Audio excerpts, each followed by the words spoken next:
सुप्रभात। Class 7th lesson number 16 योग चेतना का विज्ञान। वर्तमान समय में सर्वत्र योग की चर्चा है। वर्ष 2015 से 21 जून को प्रतिवर्ष राष्ट्रीय योग दिवस के रूप में मनाया जाता है। संस्कृत में योग का शाब्दिक अर्थ है जोड़ना। योग यानी कि जोड़ना। इसके अनुसार आत्मा को सर्वव्यापी परमात्मा से जोड़ने के साधन के रूप में योग को परिभाषित किया गया है। महर्षि पतंजलि ने योग को चित्तवृत्तियों का निरोध बताया है। महर्षि पतंजलि ने योग दर्शन में योग की परिभाषा दी है, जो इस प्रकार है। योगश्चित्तवृत्ति निरोधः, अर्थात चित्तवृत्तियों के निरोध का नाम ही योग है। वैसे इसके दो अर्थ हो सकते हैं। चित्तवृत्तियों के निरोध की अवस्था का नाम योग है, अथवा इस अवस्था को लाने के उपाय को योग कहते हैं।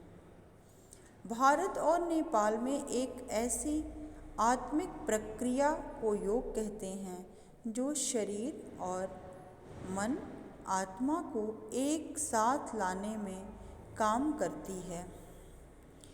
गीता में श्री कृष्ण ने एक स्थल पर कहा भी है, योगः कर्म सुकौशलम, अर्थात कर्मों में कुशलता को योग कहते हैं। वैसे इस वाक्य से योग की सही परिभाषा नहीं मिलती। योग ऐसी सर्वग्राही, सार्वभौमिक, वैज्ञानिक और पवित्र विद्या है जिसको जीवन में अपनाकर मनुष्य सत्यम शिवम सुंदरम की साकार मूर्ति बन सकता है। योग जो है एक तरह का विज्ञान है, मन के भीतर का विज्ञान है। योग जो है विज्ञान है, लेकिन योग जो है वो मन के भीतर का विज्ञान है, चेतना का विज्ञान है। शरीर, दिमाग और आत्मा तीनों का पोषण करता है योग। योग का प्रादुर्भाव भारत में हजारों वर्ष पहले हुआ था। यह हमारे ऋषि मुनियों की देन है। योग तर्क का नहीं बल्कि साक्षात्कार का विषय है। योग जो है वो तर्क का विषय नहीं है बल्कि साक्षात्कार का विषय है।